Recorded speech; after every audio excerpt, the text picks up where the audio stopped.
Conteneur yango todo sala. Adi Londolé Feli. Ah, Mosengo Feli. Todo sala conteneur, ba voiture todo tina Kisasa. Ba carton ils ont qui Kinshasa. Et en plus, la bonne chose, voiture na yo quand on a Kinshasa. Te prends pas la tête. Yela bisongo, charger biloko na yo.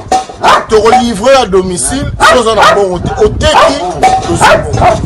C'est parti. Bolanda, tout ce qu'on a. Ils ont bilongo za figuré na de France. Biloko moya sika na milieu ya matinda izate. Ils ont biloko to annonce à longtemps des années.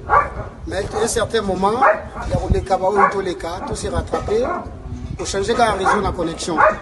Donc il y a un live, il y a un plat d'Abriciel, au différent de la 11 verse. Facilité les amis, tu as remarqué qu'il y a un réseau, il y a matinda, bah au moins il y a des difficultés. Massa au pays car bien, Abundi a chargé, Massa na car a chargé 207 na yeke narati. Vous en a car na voiture, chaba bilokos na kati yeke narati. Oye, tu sali ba papier, tu sali 30%.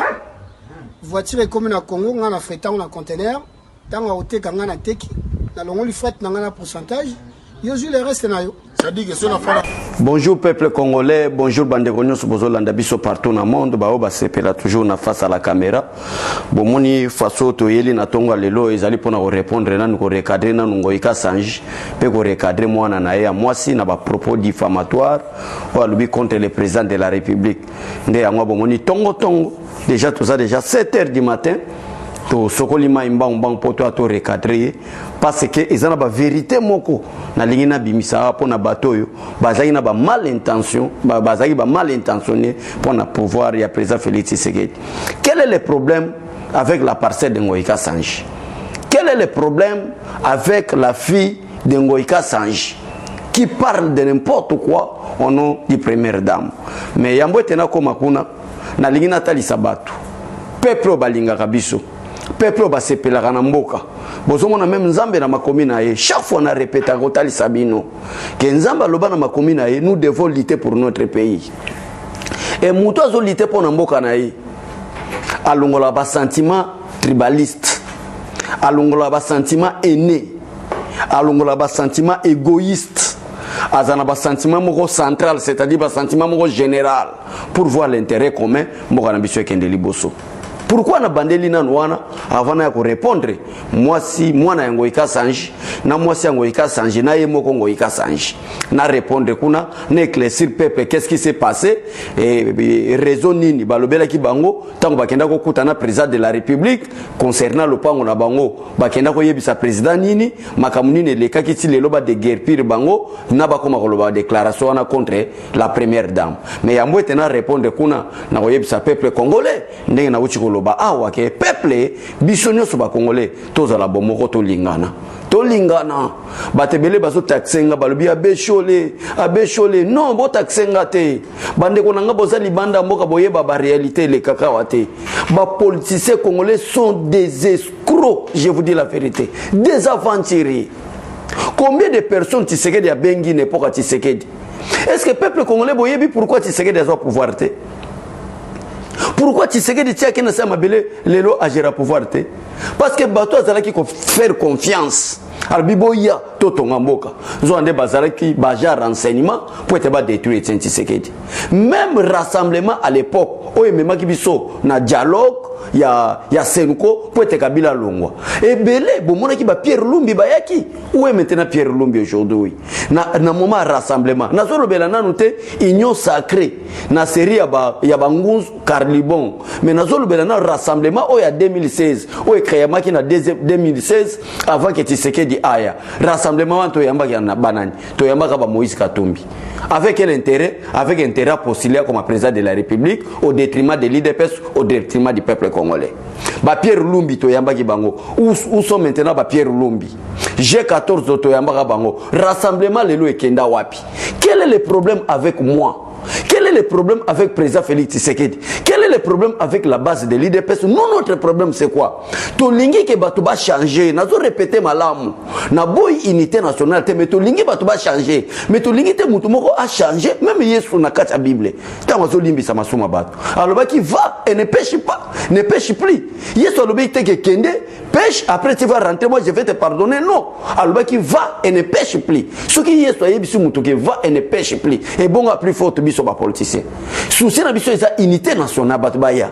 Mais to lingi bato ba lingi ba banda ko adhérer na IDPS. Basa la biso tende basa la biso na union sacrée n'époque ya banguzu Carlibon. Boy ba n'époque wana Tshisekedi alinga za la premier ministre. Na makambo to kendaki na conférence nationale souveraine. Mais pour diviser même Moussala parce que rôle ya premier ministre selon la constitution de la République démocratique du Congo, rôle du premier ministre est conformer au gouvernement aussi. Tant que nommé premier ministre, il faut avoir une consultation. Même rôle Tshisekedi Azali Kosala, même rôle Ngouz Carlibon Azali qui Kosala pe. Pour nani a que nous consulter par parti politique pour être bazo se considérer comme premier ministre.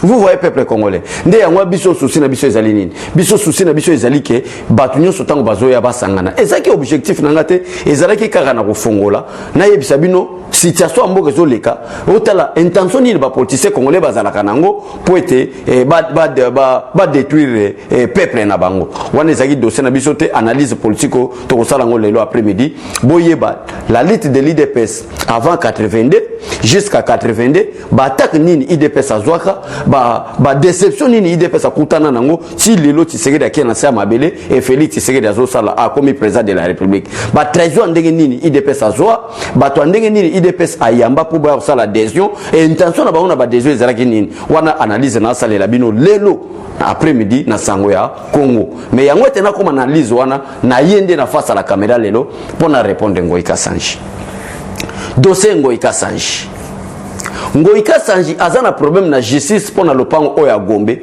o bozomo na ba de guerre pirier.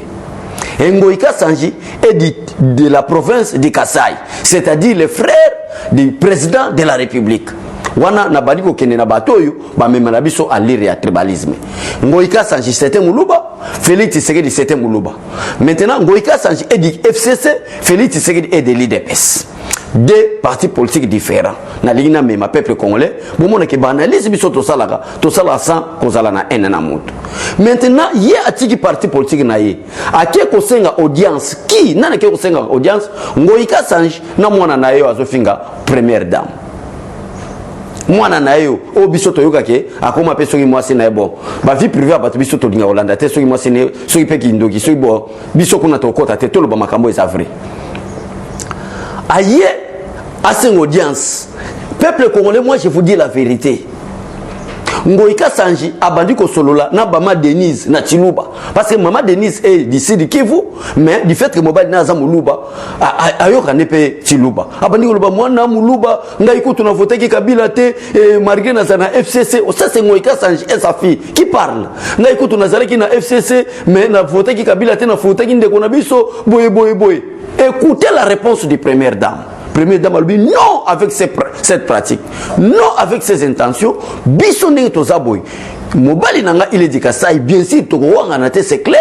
Province de Kasaï mais pouvoir na biso ezaka ya ko soutenir bandeko na biso Kasaï te parce que Ngoyi Kasanji akenda ki na boule ya ko loba ke du fait que Félix Tshisekedi et Muluba yé le ko la paix à Muluba atazane na infraction ya le pan wana soit qui en dire manière illégale ba répondre ba pese ka raison parce que président Félix Tshisekedi à Muluba mais à travers Mama Denise lui non ba pratique oyo Tshisekedi alinga ngote ba pratique oyo IDPS a osepela ngote IDPS a sala politique il y a deux poids deux mesures te IDPS a sala politique il y a tribalisme te Félix Tshisekedi on a pour intérêt peuple congolais Félix Tshisekedi on a pour la justice réellement indépendante alingi te banda ko pesa injonction na justice alingi makambo wana te Félix Tshisekedi ça c'est Mama Denise qui répond na mwana Ngoyi Kasanji pe na Ngoyi Kasanji Bazongi. Et c'était hier, peuple congolais, justice étant réellement indépendante, qui pétait que Ngoyi Kasanji, il est dit que c'est l'infraction, et l'infraction est déjà consommée, et c'est qu'il va déguerpir Ngoyi Kasanji. Vous comprenez maintenant que Félix Tshisekedi est là pour l'intérêt du peuple congolais. Bamakambo biso to uti umona ba régime ezoleka aw. To uti ko mona ba régime belé lekia. To moni régime à Mobutu. Tomoni régime ya Laurent Désiré Kabila, tomoni régime ya Joseph Kabila, bomoni ba pratique nini ezalaki kolekao. Et singeli total na ka moment donné ne longi, to lobana ka ba vérité.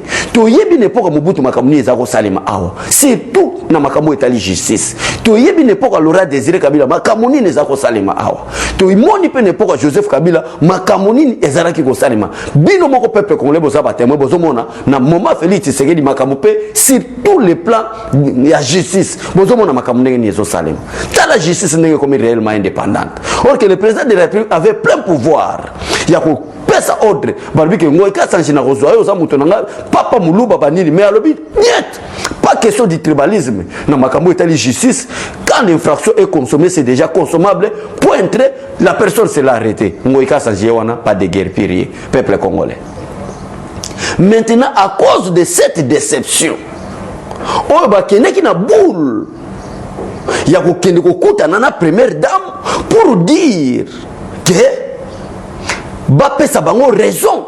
Première dame a dit que non, nous sommes là pour l'intérêt général. Le président de la République est là pour tout. Peuple, il y a Bandundu, il y a Kasaï, il y a Équateur, il y a province orientale, il y a Katanga, il y a Maniema, Sud Kivu, Nord Kivu, Congo central, il est pour tout le monde, le président de la République. Makambo tribunaliste était Togolingate. Ndengo ika sanji, na mwana na ina mwasi ne bazui déception na ba propos Félix Tshisekedi croyant que Félix Tshisekedi a ko imposer na justice pour être à côté la bango. Ndio zomba na mona ba jir. Yo, mwana mwasi yo. Toi, est-ce que toi tu crois que être belle c'est devenir première dame? La beauté ça ne suffit pas. La beauté c'est d'abord tu n'es pas belle mademoiselle. Tala, makambo vino boza kusala songi na papa na yo. D'ailleurs, une enquête judiciaire fongoma na mwana ngoika sanji. On ne badine pas avec la première dame. Moi mon problème avec moi, j'ai compris et je soutiens Félix Tshisekedi au fond de mon cœur. Ça je vous dis la vérité. Toute personne a koya pona ko tia babilo mo contre la personne, l'institution président de la République et la personne de Félix Tshisekedi. Antoine Tshilombo, Antoine okukutanga na nzela no na ba instance nyonso. Na ba degré nyonso okukutana nanga to ko frapper. Yo so za ko bimana tatano, où est le problème? So ça peut coutume na bino, so pesa kindoki na bino, où est le problème? Le problème lingini. Est-ce que le dossier ngoika sans justice a liboso traitango et ça justice a Félix Tshisekedi na area Félix Tshisekedi ne pas Mobutu ba pesa peke inani mokia oyo raison pour na dossier ba mapango nae. Où étiez-vous quand le régime a Félix Tshisekedi muto a lutté pendant 37 ans o tata na kena se mabele oyo pour être état de droit fana na mboka o tata na eba nyokoli ba combien de fois Tshisekedi a été arrêté? Combien de fois Tshisekedi a zonga na village natal na bango pour état de droit? Combien de fois ba calciné bataille de pes na siège na permanence? Combien de personnes au baza ba porté disparu à cause de l'état de droit? Même le président de la République a reconnu dans un discours à 60e anniversaire. Albi je n'ai oublié personne. Na bosanité makamo nyoso basali biso. Vous croyez que quoi? De ayaka bafoué la lutte ya 37 pour soutenir yo mwana ngoika sanji pour soutenir yo moi ça ngoika sanji pour soutenir yo ngoika sanji yo ngoika sanji yo bazao bengo le tout puissant. Combien de personnes nyokoli na mbujima iwana ba frère no moko baluba? Combien de personnes botoli ba diamant yo ngoika sanji n'époque ya Kabila? Combien de fois maltraité bandeko no Kasai? Na momo za gouverneur Kabila zoluka a balkanisé Kasai. A combien de fausses communes ezana Kasai wana na momo Kabila za go gérer mboka yongo ikasanji. Et tu travaillais en complicité avec Kabila. Pour être bandeko na yo moko na Kasai là où tu étais gouverneur. OK, tu étais gouverneur à l'époque de Joseph Kabila non seulement pour en tant que gouverneur mais pour na ko luka ba mission ndenge nini boko bana ko boma ba frère no moko na mabele na bango. Combien de personnes à côté Angola? Plus de 1 million de déplacés dans le régime Kabila parce qu'ils sont Luba et membres de l'UDPS. Et toi, Ngoïka Sanjiti était là. Mais, t'as si ma zonga ta moutou, t'es baloba.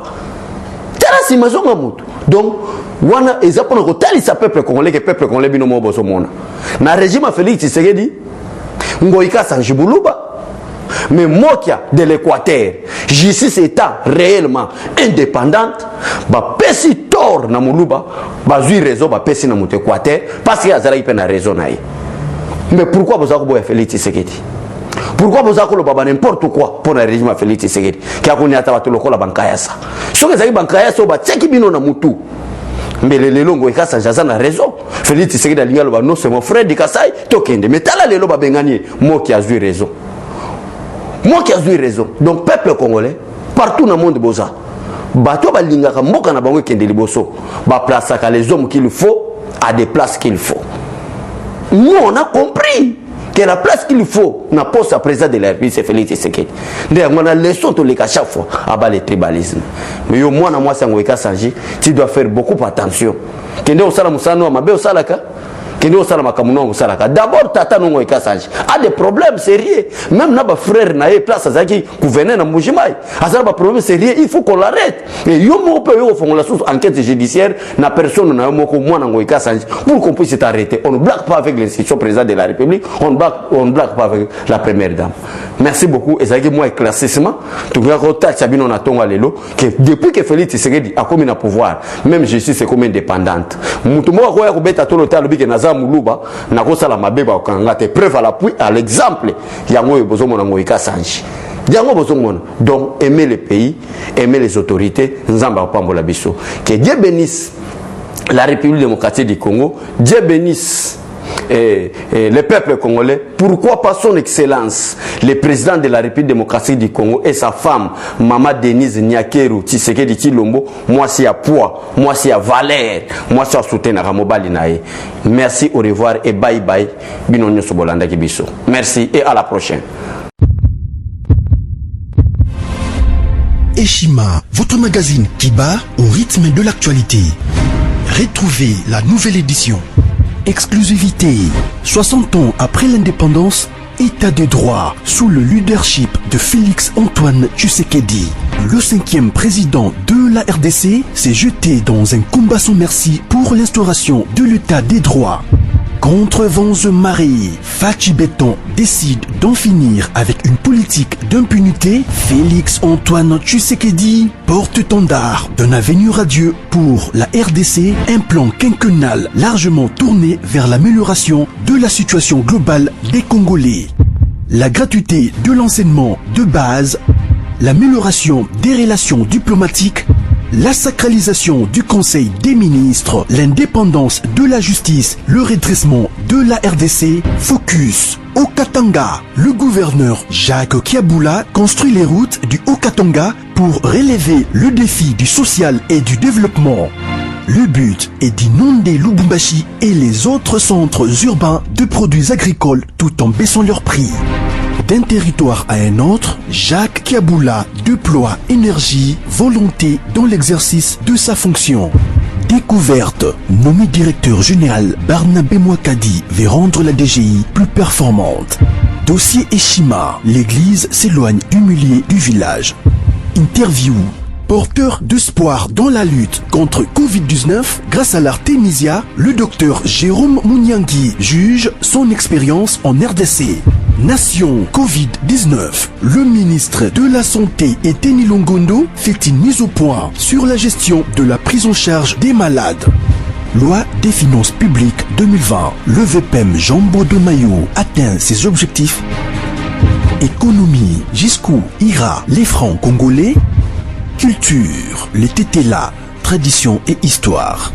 Retrouvez l'intégralité du magazine Eshima dans les kiosques. Eshima Magazine, un nouveau standard d'information.